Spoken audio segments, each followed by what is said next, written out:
Voici l'église, ou devrais-je dire, le camp de concentration du pasteur de l'horreur qui prêche l'évangile de peur et qui sème la terreur dans tout le Cameroun.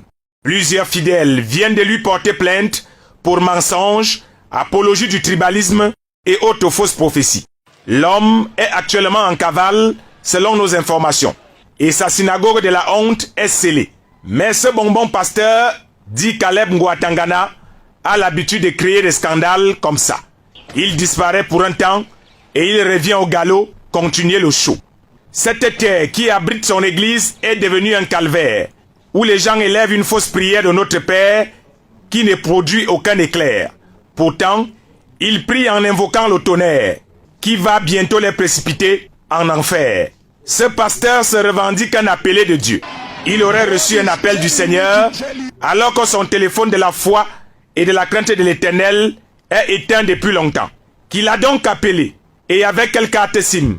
C'est facile de dire que Dieu essaie de nous parler quand on dort sans se laver avec la chaleur de l'été.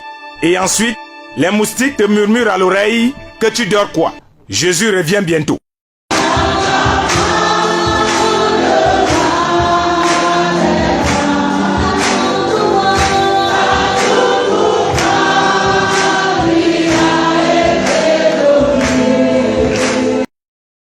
Les mêmes filles qui tombent les démons depuis plus de 5 ans, reconnaissables par ces images.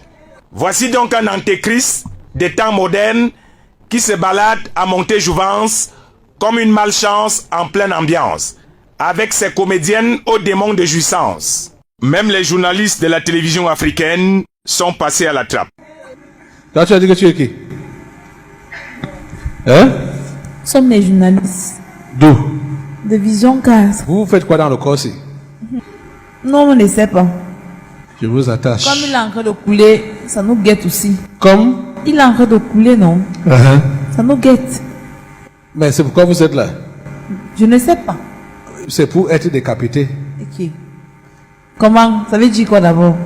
Mais vous êtes journaliste, vous ne connaissez pas le mot là. On veut bien comprendre. Décapité dans quel sens? C'est faire comme je fais là. Pam!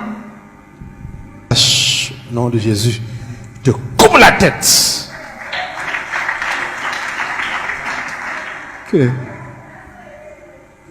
Mais depuis lors, nous avons toujours nos têtes sur nos épaules, malgré qu'elles ont été coupées, selon le pasteur.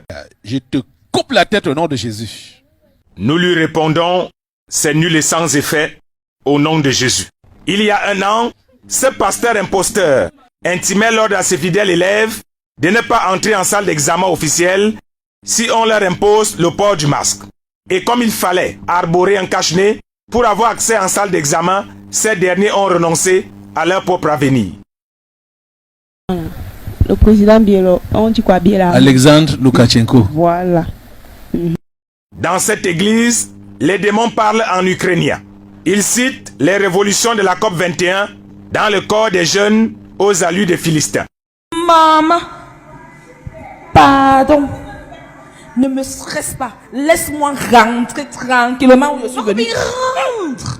Dans cette église, ils ont réussi à trouver le démon, mes copines de notre major AC des Vision 4 internationale. Tu vas aller, j'ai besoin d'air. Attends. Oui. Ton nom même c'est qui? Moi? Oui. Maman. Hey! Non, s'il te plaît, c'est toi. Ton nom c'est qui? C'est moi. Ok. Major AC. Ok. Mais le plus étonnant dans tout ce cycle, c'est qu'ils ont réussi à chasser un démon qui porte le nom de l'actuel ministre de l'administration territoriale qui est par ailleurs leur propre tutelle. Qui? Depuis les abîmes. Depuis les abîmes. Qui vous a invoqué? Atanganzi. Le nom du démon de ces ministres est appelé ici Maître Bratak. Pourtant, leur ministre de tutelle a conçu des églises qu'il a offertes gratuitement aux populations. Le voilà qu'on chasse de l'église comme une femme infidèle. Il faut croire que le respect a définitivement foutu le camp et allé s'asseoir au bar dans ce pays. On ne respecte plus les gens qui ont vécu. Une église qui réussit l'exploit à chasser le démon de son ministre de tutelle et qui fonctionne toujours alors que les libertés publiques disjonctent. Un véritable pasteur de l'horreur qui accuse tout le monde d'être un démon. Membres du gouvernement, membres parlementaires, corps diplomatique, footballeurs, artistes et musiciens, hommes d'affaires. Tout le monde passe décidément au détecteur des démons. On dirait la fameuse clinique de formol d'un certain papa. L'heure est grave, il faut que l'autorité administrative sonne le glas de cette imposture qui a beaucoup trop duré. Je te coupe la tête au nom de Jésus.